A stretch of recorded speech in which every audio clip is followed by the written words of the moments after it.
Costumo dizer que literatura é difícil só para quem não, né, não se empenha, porque a literatura está em todos os lugares, né? A gente lê o tempo todo, a gente convive com a leitura o tempo inteiro. Espero poder contribuir para vocês, não só no vestibular, mas na vida, né? No conhecimento de mundo. Eu já fiz aqui, enquanto você foi falando, Fernando, para agilizar. Meu Deus. Está aparecendo para vocês? Ai, que bom. Ai, que maravilha. Ótimo. Tá cortadinho dessa vez, tá bonitinho. Tá, mas está aparecendo tudo, né? Sim. Ah, maravilha. Por quê? Eu consigo manter. De vez em quando eu esqueço, gente, como é que faz isso? Eu consigo manter o chat, eu vou olhando o que vocês estão escrevendo. Maravilha. Vamos ver se vai dar certo agora na hora de passar. Olha, vou voltar aqui.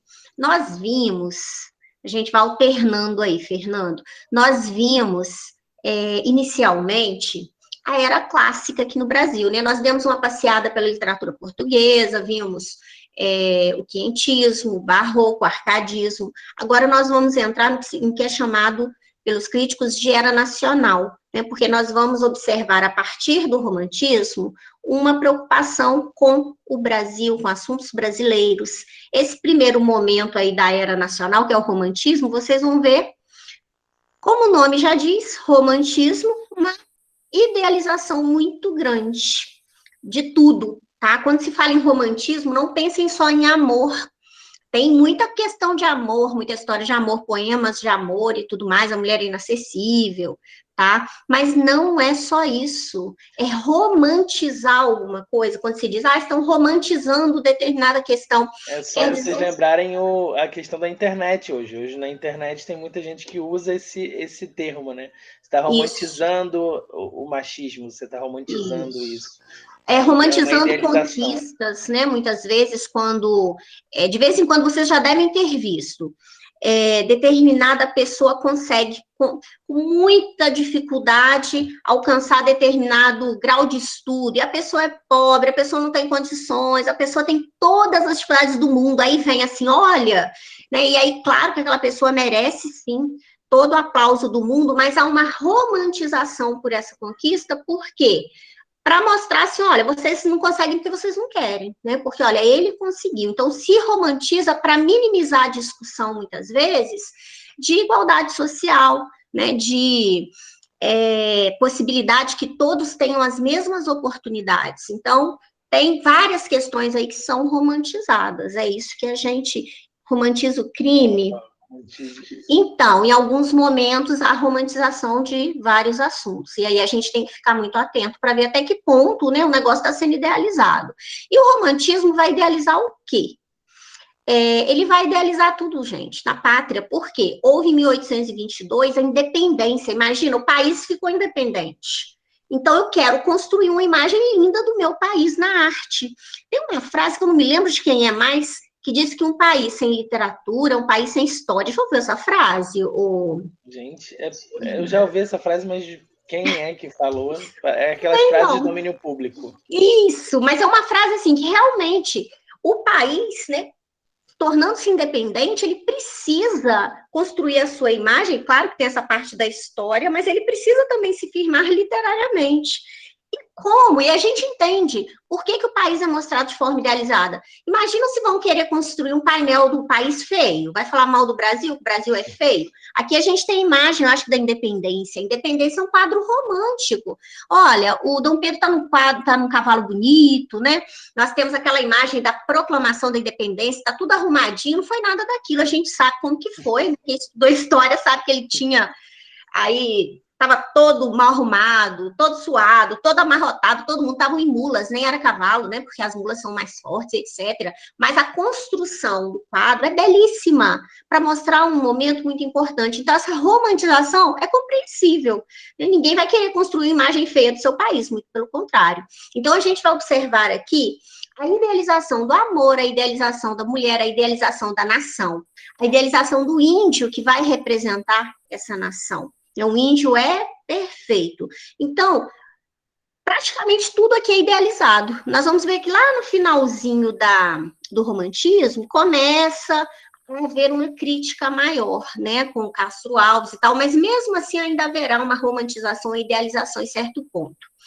Para iniciar, o romantismo começou em 1836 e vai até 1881. O que inaugura o romantismo é a obra Suspiros Poéticos e Saudades, do escritor Gonçalves de Magalhães. Mas quem vai brilhar mesmo nesse início é um outro Gonçalves, cuidado para não confundir, é o Gonçalves Dias. É a primeira estética que reivindica uma literatura autenticamente brasileira e inaugura a era nacional, como eu falei.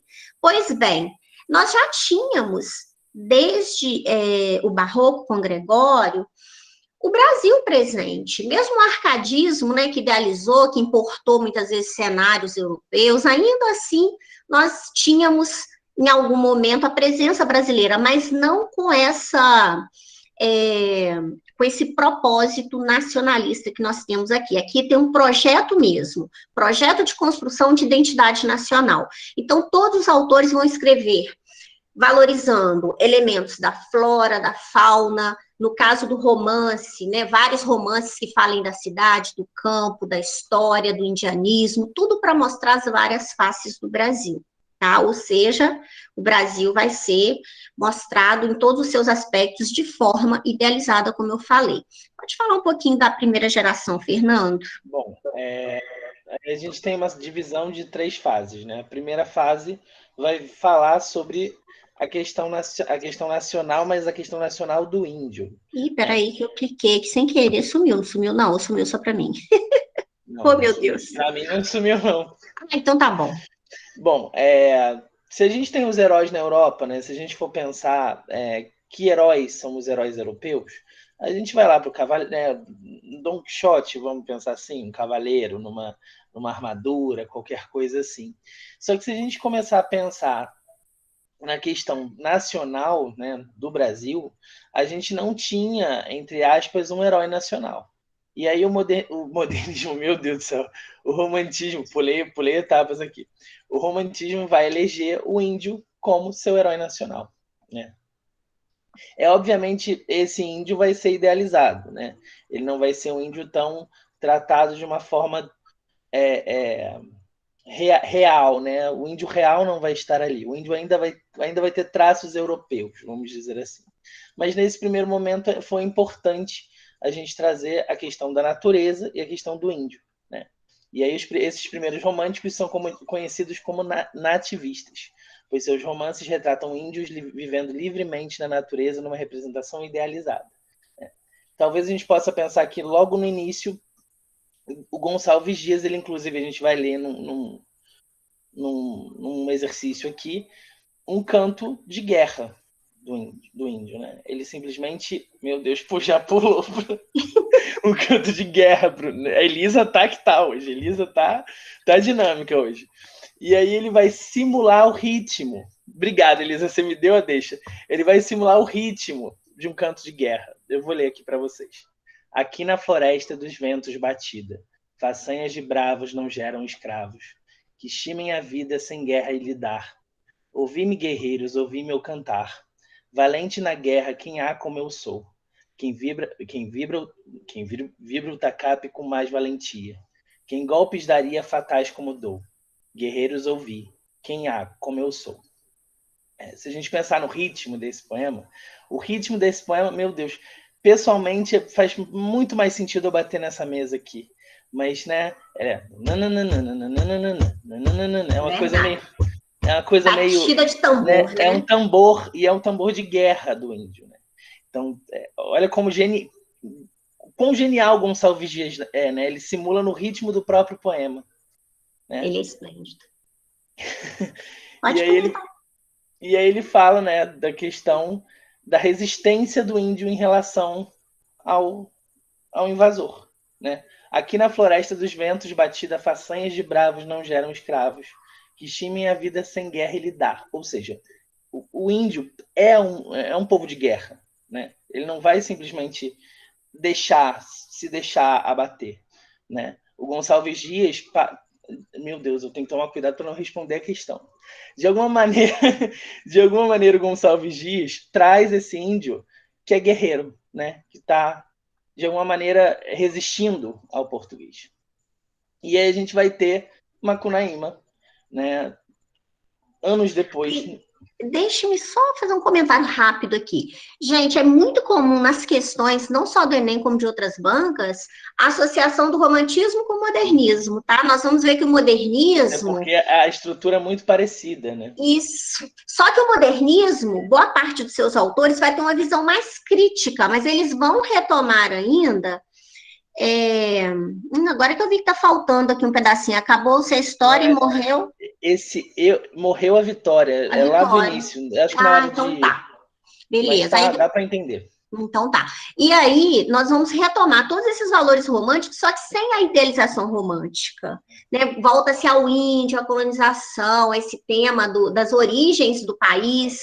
Né? Então, há um nacionalismo, sim, só que bem crítico. E aqui nós temos o que é chamado nacionalismo ufanista. É aquele que é apaixonado. Né? Gente, na hora de estudar, até vocês podem pegar isso. A primeira geração do modernismo dialoga imediatamente com a primeira geração romântica. Isso. Então, vocês podem dialogar as duas sem o menor problema. Por isso, essa questão trouxe um pedacinho do Gonçalves Dias, que é romântico, e um pedacinho de Macunaíma, que é a primeira geração modernista. Pode continuar, Fernando. Acabou-se a história e morreu a Vitória. Não havia mais ninguém lá. Meu Deus. Tangolomangol. Meu Deus. Meu Deus. Tangalomongol. Meu Deus, não sei falar, vou pular. Tangolomangol. Na tribo dos meu Deus. Tapanhumas. E os filhos dela se acabaram de um em um. Não havia mais ninguém lá. Aqueles lugares, aqueles campos, furos puxadouros, arrastadouros, meios barrancos, aqueles matos misteriosos, tudo era a solidão do deserto. Um silêncio imenso dormia à beira do rio, Uriacoera. Nenhum conhecido sobre a terra não sabia nem falar da tribo, nem contar aqueles casos tão pançudos. Quem podia saber do herói? Esse Eu, a Vitória, sobre... Ah, tá, o Eu, a Vitória, gente. É porque na hora de copiar, ele desceu. Desculpem. Ele desceu. Olha só. Aqui, gente, não sei se alguém leu ou conhece, eu acho que todo mundo já ouviu falar de Macunaíma, vai tratar de um índio, né? Então, o Macunaíma é um índio todo às avessas, ele vai aprontar, e aí ele vai representar o brasileiro, o herói sem nenhum caráter, né? Que é o Inclusive, gente, o início do Macunaíma, né? Se a gente pegar as primeiras linhas do Macunaíma, o Macunaíma vai dialogar imediatamente, depois vocês anotem e procurem, porque isso é visível. O início do Macunaíma quase replica Iracema, do Alencar. Né? Só que ao contrário, né? A questão é que Iracema era, né, a virgem dos lábios de mel. E aí o Macunaíma, que é na verdade... do medo da noite, né? E tem aquele ai que preguiça no meio, né? Aquela coisa, aquele corte no Alencar, imediatamente. Tem um corte na literatura romântica, vamos dizer assim. Isso aí. Vamos ver, então, gente, esses dois textos, né? Nós vimos Gonçalves Dias e vimos, acabou essa história e morreu a Vitória, né? Que é o finalzinho do livro. Todo mundo morreu na tribo Tapanhumas, que é a tribo do Macunaíma. Não havia mais ninguém, acabou tudo. Nenhum conhecido sobre a terra não sabia falar nem da tribo, nem do herói, nem da tribo, nem dos casos pançudos. Quem podia saber do herói? Pois bem, agora vamos à questão. Vamos ver o que a questão vai pedir. A leitura comparativa dos dois textos indica que ambos têm como tema a figura do indígena brasileiro, apresentada de forma realista e heróica como símbolo máximo do nacionalismo romântico. A abordagem da temática adotada no texto escrito em versos é discriminatória em relação aos povos indígenas do Brasil. As perguntas, quem há como eu sou, no primeiro texto, e quem podia saber do herói, no segundo texto, expressam diferentes visões da realidade indígena brasileira. O texto romântico, assim como o modernista, aborda o extermínio dos povos indígenas como resultado do processo de colonização no Brasil. Os versos em primeira pessoa revelam que os indígenas podiam expressar-se poeticamente, mas foram silenciados pela colonização, como demonstra a presença do narrador no segundo texto. 1 minuto, gente. Tem umas que a gente já joga fora de cara. 1 minuto, coloquem para mim no chat a letra, ou quais letras, de repente, vocês ficaram em dúvidas? Eu ficaria entre a A e a D, entre a C e a E. Vamos lá, tô contando no cronômetro aqui. Se quiser, pode anular também. Essa eu não colocaria. E pelo menos a gente sabe que é uma unanimidade, né? Isso, só para gente analisando. Só não pode demorar. É um minutinho, porque a gente está correndo contra o tempo aqui.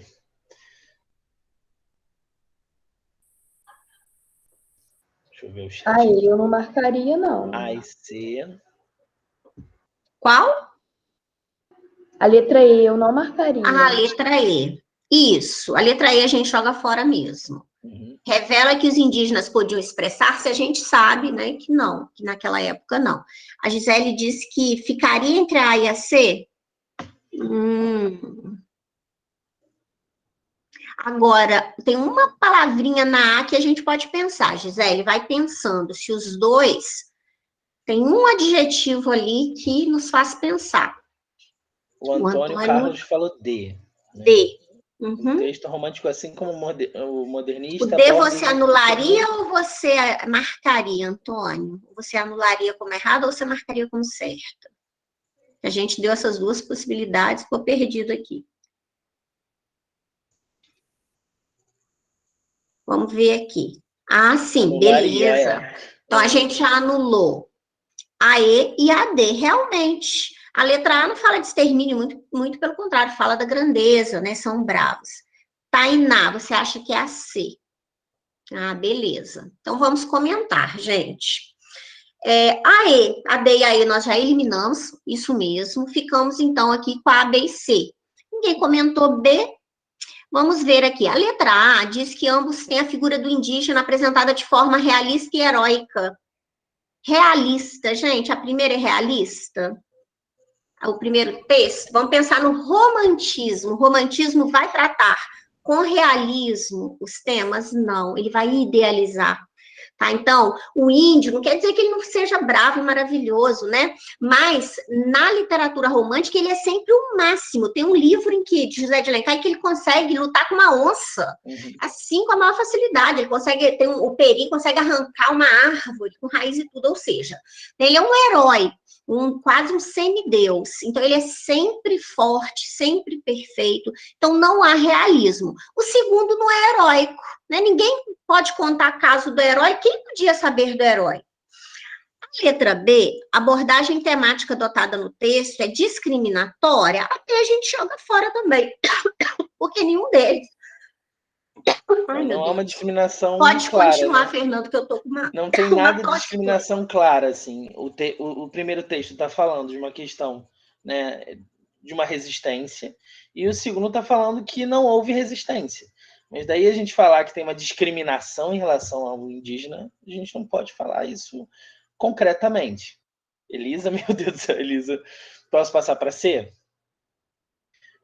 Não, a C fala as perguntas, né? As duas perguntas dos textos. O primeiro texto fala quem há, como eu sou. Né? O primeiro texto está falando de uma questão de identidade do índio. Quem há, como sou. E o segundo está falando quem poderia saber desse herói. Porque, na verdade, esse herói simplesmente se entregou, né, no segundo texto, né? Do Mário de Andrade. Então são visões bem diferentes. Uma é da resistência, né, do quem eu sou como herói, e no segundo é quem podia saber desse herói, porque esse herói simplesmente sumiu, não existe, não resistiu aos invasores. A todas as adversidades, no caso aí, né, a gente vai vendo que o Macunaíma, o final é completamente diferente dessa grandiosidade que o Gonçalves Dias coloca. Ele é perfeito, ele é bravo, ele luta. Aqui não. Quem podia saber do herói? Tem essas duas perguntas.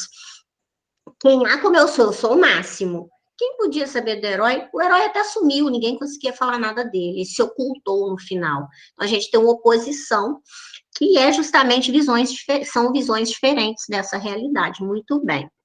Então, vamos lá. Deu uma crise de tosse aqui, que eu tô com uma tosse alérgica. Espero que seja alérgica, porque eu só tô com a tosse. Nossa, Deus. Covid, pelo amor de Deus. Não, qualquer tosse a gente fica preocupado, mas é só tosse. Gente, vamos lá. Eu comento um pouquinho aqui, você complementa, Fernando, para um empurrar o outro e a gente agilizar. A gente vai. Segunda geração, gente, olha, no romantismo nós vamos ter a poesia, né? E a poesia vai ser dividida em gerações. primeira, segunda, terceira. Depois nós temos a prosa. A prosa não se enquadra em gerações, mas se enquadra em tipos de romance, conforme vamos ver. Vimos que a primeira geração é indianista, vai tratar muito do índio, do indígena, né, da idealização desse indígena e dos seus costumes. Vamos só pensar o seguinte, o Gonçalves Dias, que também escreveu aquele famoso poema, Minha Terra, tem palmeiras onde canto o sabiá, Canção do Exílio, ele não escreveu só sobre isso, ele se destaca como poeta indianista, mas ele também escreveu poemas de amor. E os poemas de amor de Gonçalves Dias são bem idealizados, a mulher é inacessível, né? Só para a gente não achar que esse escritor só escreveu isso. A segunda geração não são fechadas, gente. Não é porque o Gonçalves Dias escreveu na primeira que não possa escrever poemas de amor, né? É verdade, senão fica aquela caixinha assim, não é bem assim. Segunda geração é a geração que a gente vai chamar de geração mal do século, geração ultra-romântica. Por quê? Porque aqui parece que há uma queda dessa empolgação toda e há o predomínio de um sentimento de depressão, de desânimo, spleen, né, em inglês, que é muito usado aqui. Há uma influência muito forte de obras literárias, principalmente do Lord Byron, né, que é um poeta inglês, que falava da morte, do cansaço de viver e etc. Então, nós temos aqui alguns discípulos fervorosos dessa linha, e a gente vai observar o quê? O medo, o desejo, mas ao mesmo tempo a culpa, a vontade de morrer, o cansaço da vida. E quando se fala de amor, muitas vezes é aquele amor inacessível, o amor nunca se realiza. O grande poeta, o que mais cai em provas é Álvares de Azevedo, a gente tem outros, né? Tem o Elisa tá braba aí, hein? Tem o Casimiro de Abreu, tem o Fagundes de Varela, que eu gosto muito, mas é o Álvares de Azevedo, que é a estrela da segunda geração, e é o que mais cai. Só um adendo aqui. Geralmente, né, esse poeta, por não conseguir suportar a realidade cruel dele, ele vai evadir, né? Ele vai fugir. E essa evasão, às vezes, é pelo sonho. Então, às vezes, o poeta está muito sonolento, deitado, né? Ou está naquela coisa de... um dos traços desse poeta é a tuberculose, né? Nessa segunda geração. E a tuberculose, às vezes, dava um estado meio sonolento, meio não sabendo onde estava, meio lânguido, meu Deus, lânguido não, muito magro, muito branco, muito pálido. E aí isso acaba juntando, né, nessas características todas que a Elisa falou, né? Que é a questão de evadir. Ele quer fugir porque aquilo a realidade é insuportável, né, para ele. Então, vamos lá. Vamos ver uma questão que já caíram algumas questões com esse autor. Geralmente, é a interpretação mesmo do poema. Eu leio e você comenta, Fernando. Soneto. Se a garganta deixar. Já da morte, o palor me cobre o rosto. Palor é palidez. Olha como que vem invertida a oração, né? A palidez da morte já me cobre o rosto. Mas vamos lá. Já da morte, o palor me cobre o rosto. Nos lábios meus o alento desfalece. Surda agonia o coração fenece e devora meu ser mortal desgosto. Do leito embalde no macio encosto, tento o sono reter. Já esmorece o corpo exausto que o repouso esquece. Eis o estado em que a mágoa me tem posto. O adeus, o teu adeus, minha saudade, fazem que insano do viver me prive e tenho os olhos meus na escuridade. Dá-me a esperança que o que ser mantive, volve ao amante os olhos por piedade, olhos por quem viveu, quem já não vive. O núcleo temático do soneto citado é típico da segunda geração romântica, porém, configura um lirismo que o projeta para além desse momento específico. O fundamento desse lirismo é a angústia alimentada pela constatação da irreversibilidade da morte, a melancolia que frustra a possibilidade de reação diante da perda, o descontrole das emoções provocado pela autopiedade, o desejo de morrer como alívio para a desilusão amorosa, o gosto pela escuridão como solução para o sofrimento. Gente, eu confesso que essa questão aqui confunde bastante. Essa questão dessa aula é a mais difícil. Eu acho. O que vocês colocariam? Não tenham medo de errar, tá? Porque realmente ela confunde.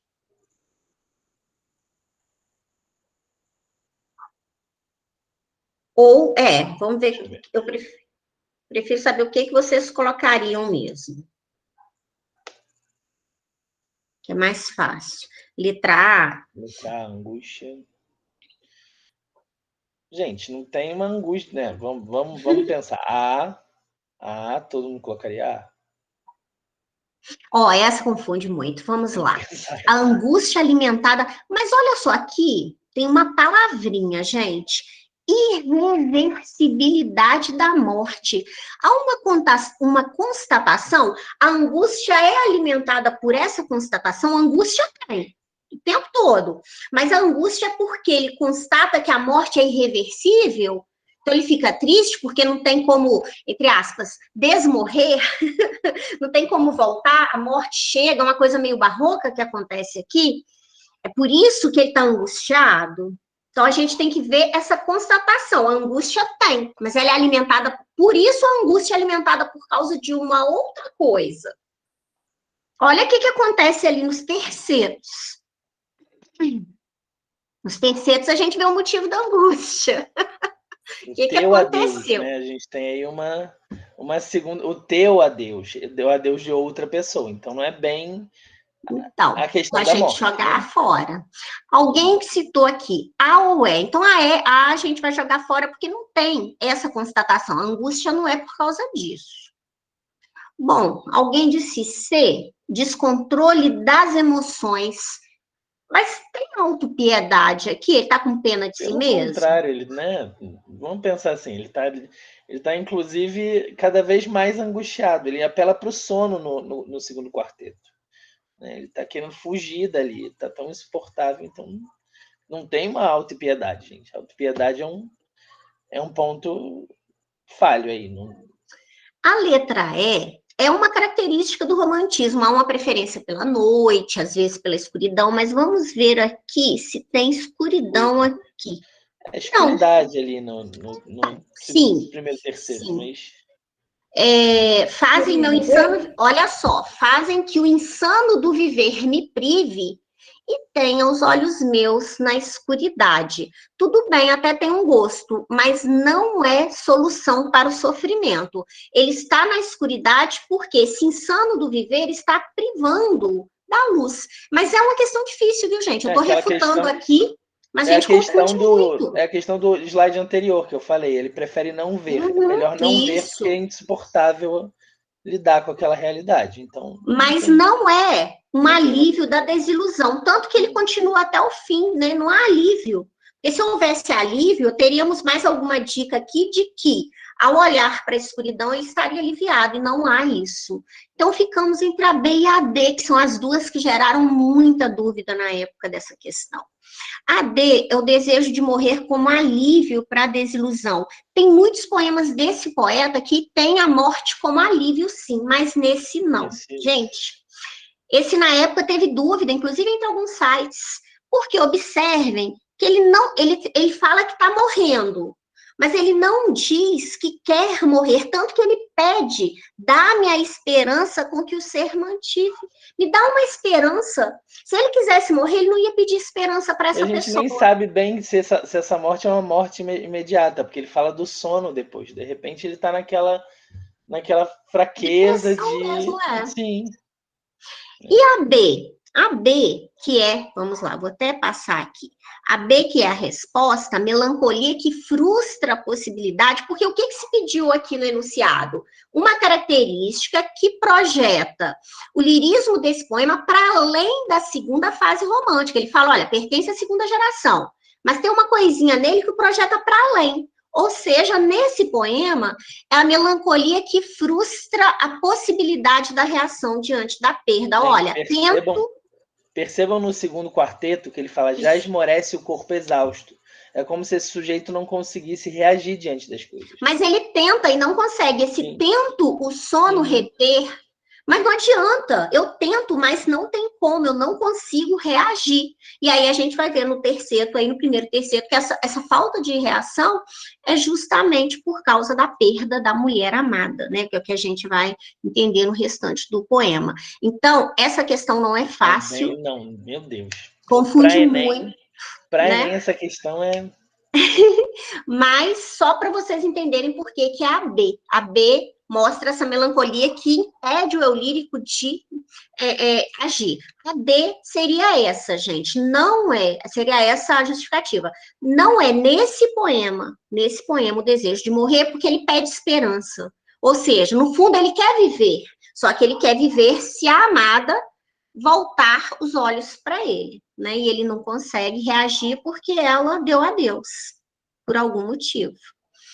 Vamos à terceira geração. A terceira geração, gente, os ânimos sobem novamente, a gente já tem uma proximidade com o realismo, e a estrela desse momento é Castro Alves. Temos outros poetas importantes, com certeza, muito, mas quem vai sobressair aqui é ele. E o Castro Alves, vocês já devem ter ouvido, é chamado poeta dos escravos, é aquele que vai cantar nos seus poemas, vai fazer peça de teatro, ele vai lutar pela abolição, porque é um poeta e volta ao nacionalismo. O Brasil foi o último, né, a assinar a abolição, a aceitar, foi o último país, e isso manchava a imagem do país. Então, volta essa questão aqui do nacionalismo, só que um pouquinho mais crítico, um pouquinho, porque ainda tem bastante idealização.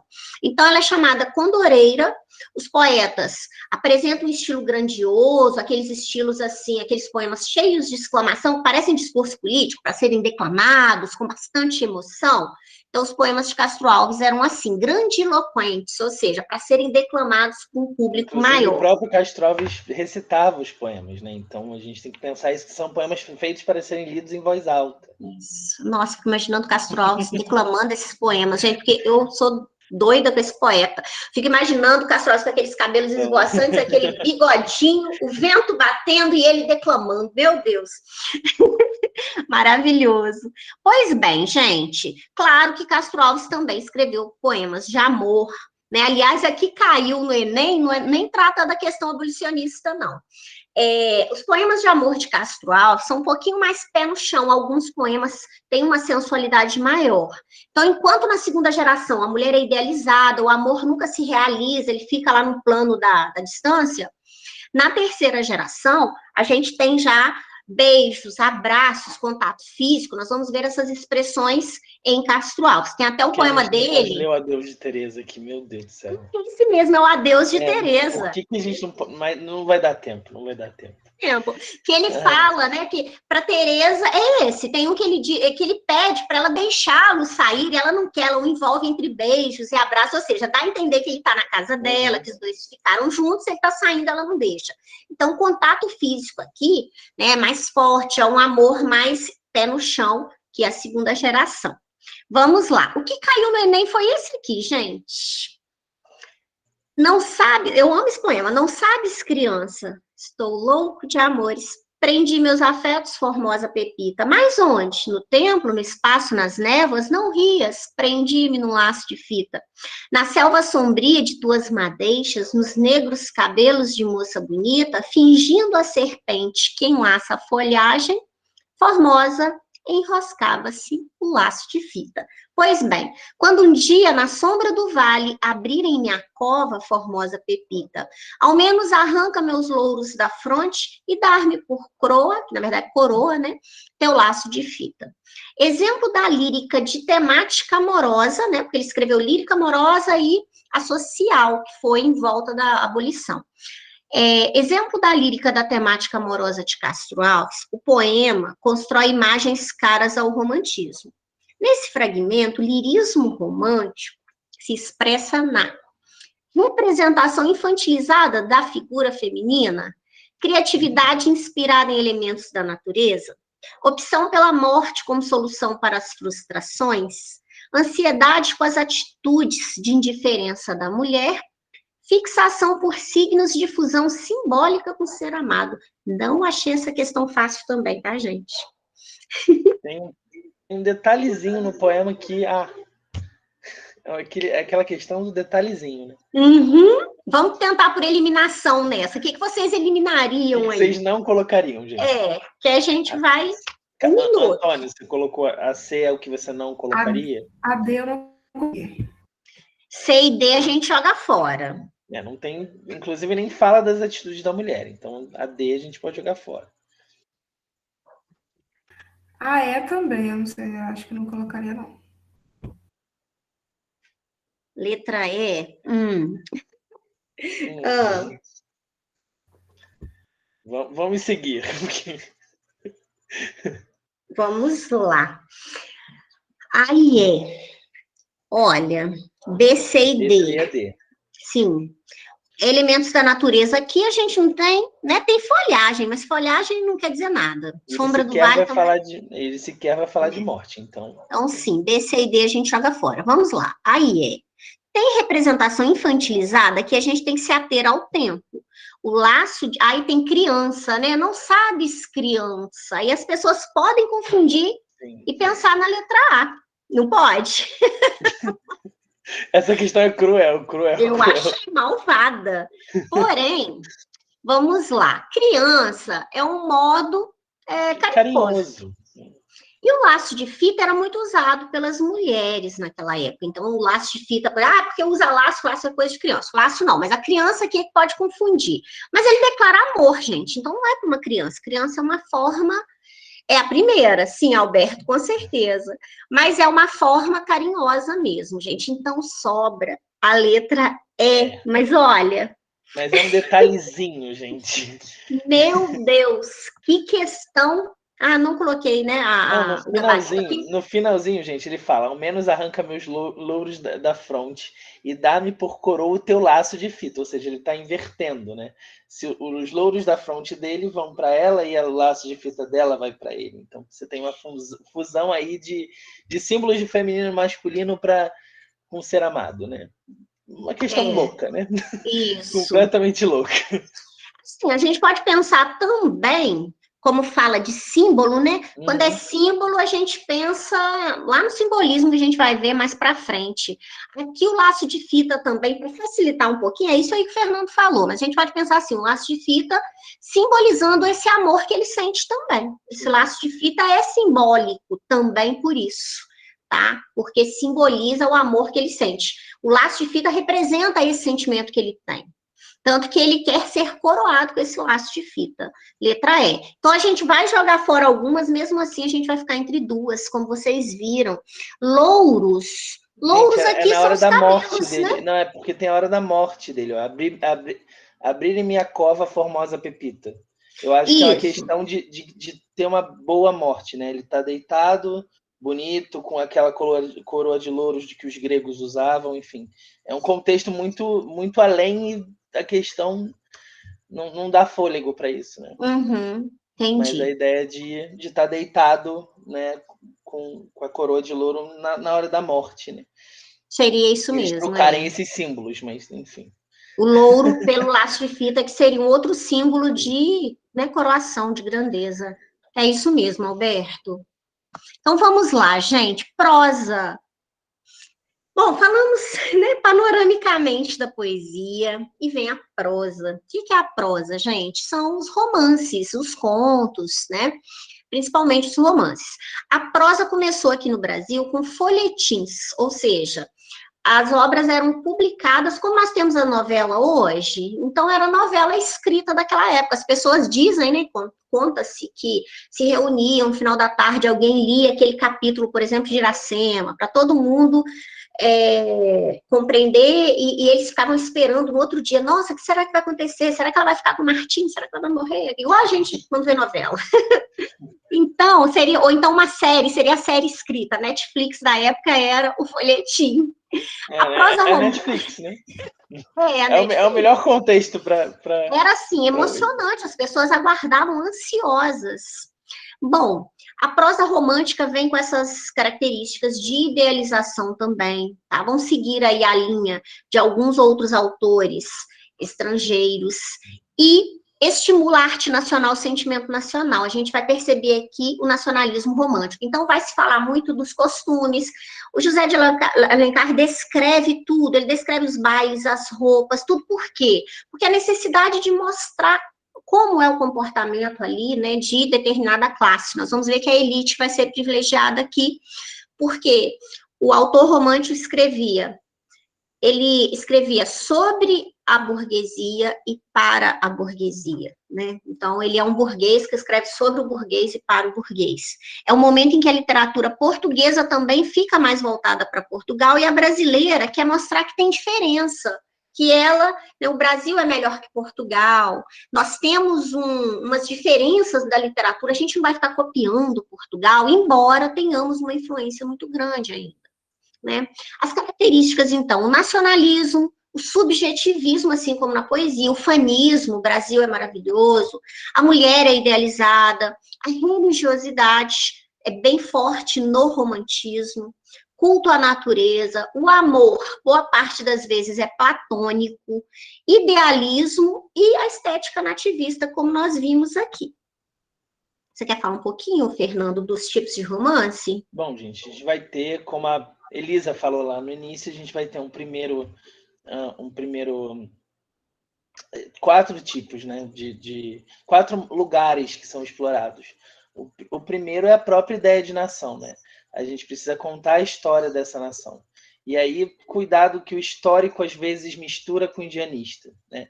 Tem alguns romances que são históricos e indianistas. Por exemplo, o Guarani vai falar do índio, mas também vai falar é um romance de formação, vamos dizer assim, de um território, né? E vai falar de uma inspiração nesse passado histórico e o clima da época, o momento em que o país se fundou, vamos dizer assim, né? Um segundo tipo, vai falar da vida na corte, os luxos da burguesia, os tipos humanos detalhados. Obviamente, aqui nesse momento a gente ainda tem uma idealização, que depois vai ser mais bem trabalhada com Machado. Quando a gente chegar no Machado, essa crítica vai estar mais forte, mas no Alencar isso começa a aparecer. A gente vai ter o romance indianista, né? Mais ou menos ali vocês podem fazer na hora de estudar uma associação com a própria poesia da primeira geração, que tem muito a ver, né, essa ideia do índio, e aí a ideia do mito do bom selvagem, né, como se esse índio fosse naturalmente bom. E aí a gente tem uma idealização, né, uma idealização que vem lá do Rousseau, mas se a gente pensar a longo prazo, esse índio não... ele é extremamente... tem traços europeus, ele é sempre muito bonzinho, sempre muito tranquilo, sempre muito aberto a tudo, e isso é um problema, porque esse índio não está sendo mapeado de um jeito, né, realista, vamos dizer assim. A gente pode até pensar o que é realismo aqui, mas nesse caso aqui, né, é totalmente idealizado esse índio. E esse indígena é corrompido, né, por esse progresso. Isso vai até Macunaíma, né? A gente leu aqui Macunaíma, lá no Macunaíma esse índio ainda é corrompido por esse progresso. E esse, eu não vou dizer que é o primeiro momento, mas a gente tem um folhetim indo para o sertão, né? Um primeiro momento de exploração, é como se a literatura chegasse no interior. E aí é um quarto momento do romance romântico. E é idealizado também, por quê? O campo é visto como um lugar em que há pessoas puras, que não foram corrompidas pelo caos da cidade. A cidade aqui é vista de forma negativa também, como lá no arcadismo, viu, gente? E o indígena, essa corrupção do indígena, não quer dizer que há uma caracterização negativa, não. Essa corrupção, vocês vão ver, por exemplo, em Ubirajara, a gente só tem a história entre tribos. Depois a gente tem Iracema, o primeiro contato com o branco. O primeiro contato com o branco faz o quê com a coitada da Iracema? Quem leu já sabe. Iracema se apaixona, trai a tribo por amor, acompanha aquela pessoa e no final, né, a gente já sabe o que vai acontecer por amor àquele português.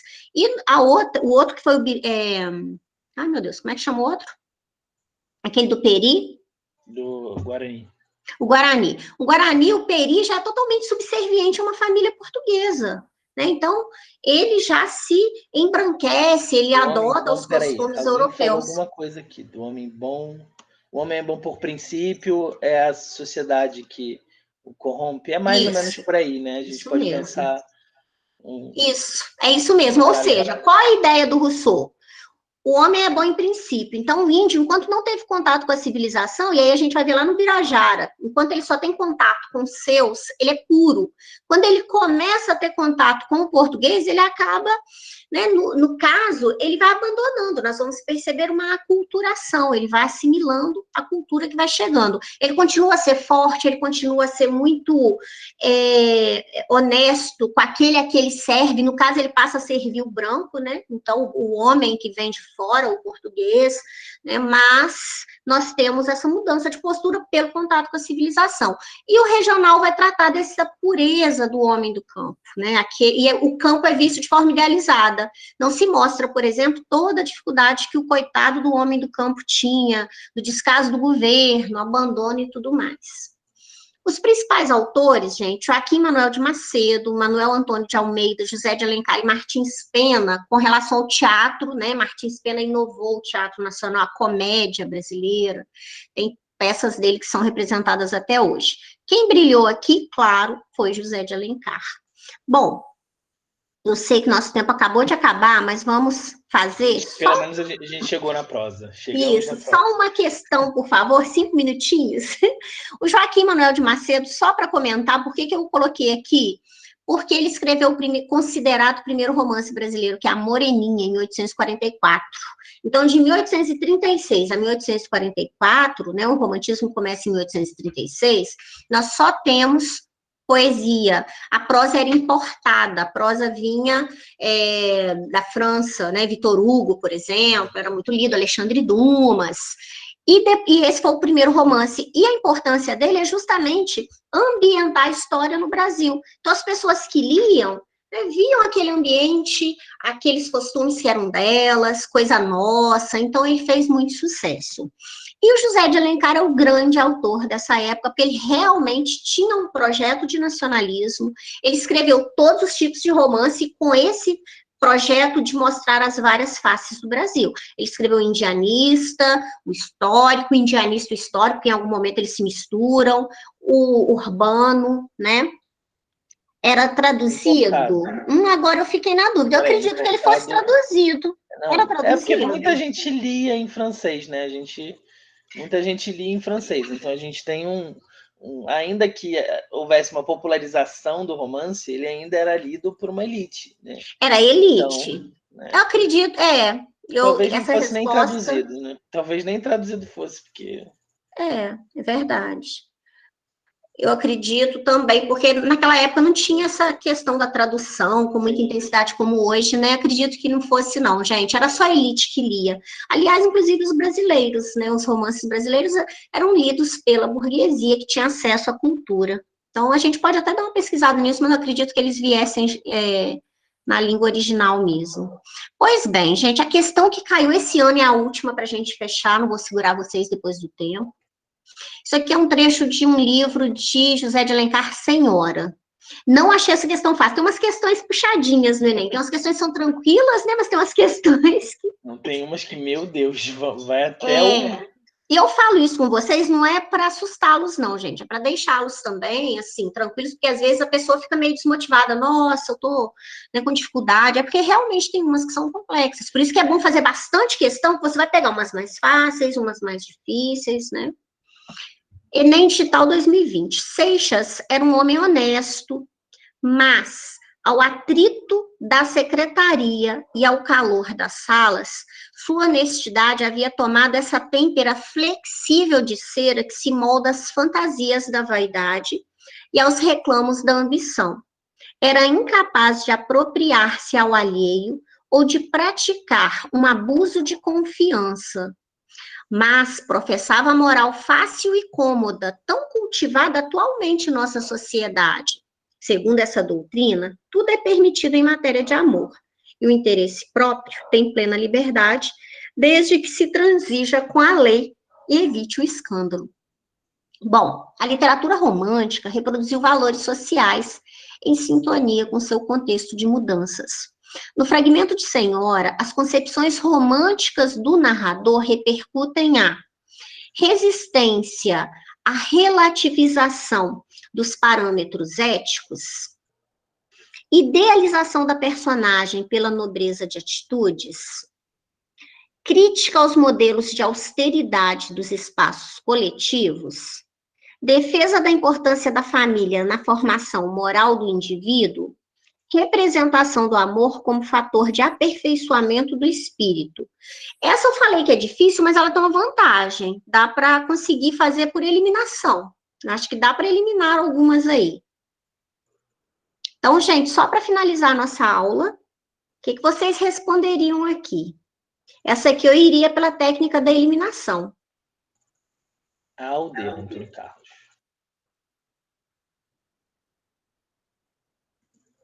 Alguém mais? A D você ficaria na dúvida. Importância da família, vamos ver se tem. Olha, o Seixas era um homem honesto, uma raiva desse personagem, gente, sem noção. A Aurélia estava certíssima. Raiva desse personagem, o personagem irritante. Como dizem os jovens, tem um ranço desse personagem.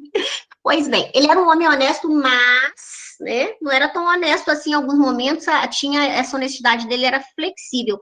Tem algum momento que fala que a família que é importante?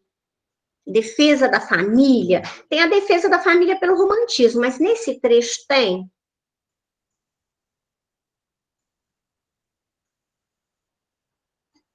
Tem não, gente, a gente joga fora. E a A? Alguém ficou entre a A e a D. Laís acha que é a E. Então, mas o amor, aqui, aí vamos voltar lá naquele trechinho.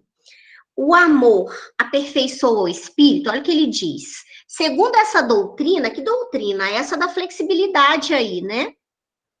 Tudo é permitido em matéria de amor. E o interesse próprio tem plena liberdade desde que se transija com a lei e evite o escândalo. Quer dizer que o amor aperfeiçoa o espírito? Aqui tem uma criticazinha, viu, gente? O romantismo vai idealizar, mas o José de Alencar já tem alguns trechos críticos à sociedade, isso é muito legal. Alguém disse que é a C. Crítica aos modelos de austeridade dos espaços coletivos. Vamos lá.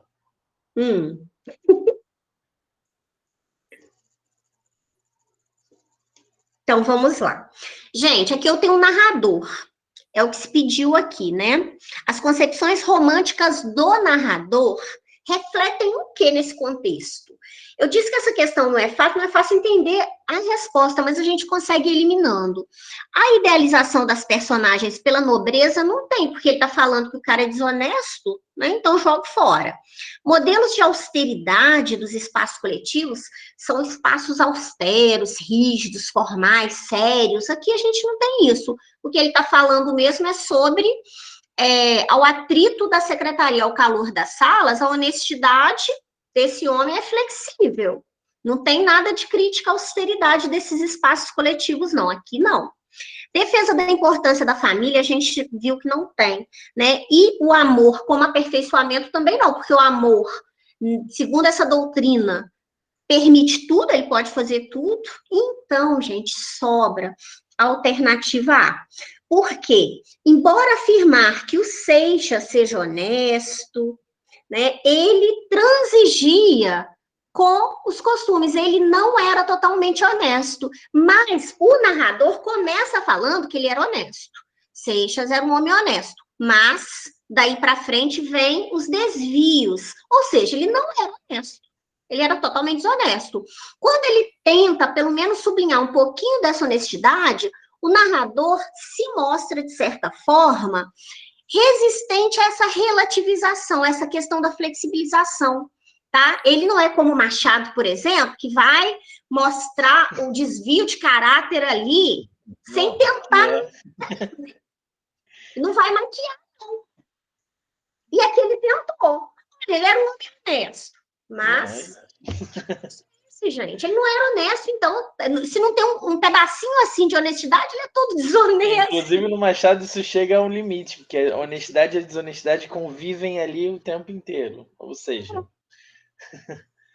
Então, aqui a gente vai ver uma resistência do narrador lá no fundo, porque o narrador romântico vai priorizar todas as características boas do ser humano, é uma idealização, né, muitas vezes. Então, ele mostra o lado complicado, mas lá no fundo ele era honesto. Boa parte dele era honesto, mas, né, ou seja, há uma certa resistência à relativização, a essa flexibilidade de caráter do personagem descrito, gente. Por isso que é a letra A. Agora vamos lá.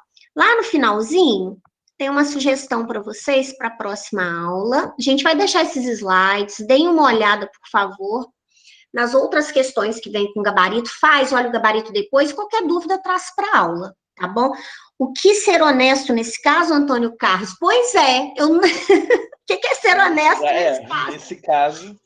Eu acho que ele quis dizer o seguinte, lá na essência ele é honesto, mas de vez em quando, não era toda hora que ele era desonesto, não, acho que é isso que ele quis dizer.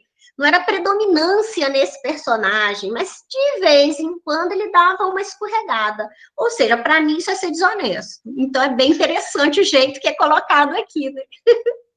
Vamos lá, Fernando, pode sugerir a próxima leitura. Na próxima aula a gente vai ver o realismo. E aí a minha ideia foi abrir uma votação democraticamente, porque no final da aula a gente vai debater não, a gente vai simplesmente comentar, né? Não chega a ser um debate, né? As impressões que vocês trazerem sobre o espelho e a cartomante do Machado de Assis. Eu coloquei a sinopse no Classroom, tá lá no nosso mural, né? É só vocês votarem. Eu vou abrir a votação hoje, vai até o dia 16, né? Dia 16 a gente fecha. É para dar tempo de todo mundo ler, né? Uma semana finalizado. Fiquem tranquilos que, né, vai ser democraticamente feito, e a gente vai ter uma semana para ler esses contos e comentar aqui. Não pode ler os dois. Né? Pode ler os dois. Mas assim, eu acho que não vai nem dar em tempo. Eu acho que só no espelho a gente fica uns 10 minutinhos no final da aula, né? Então, assim, nós vamos fazer um comentário, nós vamos pedir depois que vocês comentem, né, sobre o conto que foi votado, porque a gente vai ter que escolher um, gente, porque, nosso Deus, tá uma dificuldade. Se nós pudéssemos, nós ficaríamos, acho que o ano inteiro só em Machado, porque é muita coisa, a obra é muito grande, e assim, né, maravilhoso. Podem ler os dois. Nessa aula de hoje, a gente ficaria só em Senhora há algum tempo. Não, ficaríamos a aula inteira, só com José de Alencar. Só que a gente tem que agilizar, né? Senão vocês chegam ao Enem sem ter visto boa parte das estéticas. O que eu sugiro para quem gosta de ler, para quem tem tempo? Tem uns sites de contos de Machado que você já clica, tem a lista em ordem alfabética, então você pode ler quantos você quiser. O Alienista é muito divertido. Esse é grande, esse é um pouco maior. Acho que grande assim, deve ter 30 páginas. Muito divertido, e tem tantos outros, tá, gente? Machado é muito bom, leitura de Machado é ótima. Nós vamos escolher um desses para colocar nos nossos exemplos também, nas características. A gente vai mencionar mais aquele que vocês optarem por ler, que aí todo mundo vai entender dentro do ponto que a gente mencionar, tudo bem? E é isso, meus queridos, muito obrigada pela participação. Passamos um pouquinho aí, mas não foi muito, não. Um pouquinho. E ótima semana para todos. Os dois são de Machado de Assis. Sim. Um abraço. Boa noite. E votem lá. Vocês têm uma semana para votar, hein, gente? Obrigada pela aula. Um abraço e vão trazendo as dúvidas. Tchau, boa noite. Alberto, seja muito bem-vindo, viu? E vai trazendo as dúvidas para a gente, seus comentários, tudo isso é muito importante para nós. A participação de vocês é essencial. Um abraço, gente. Até a próxima. Beijo, Elisa. Beijo, Fernando. Beijo. Boa semana. Esperar todo mundo ser... Vamos ser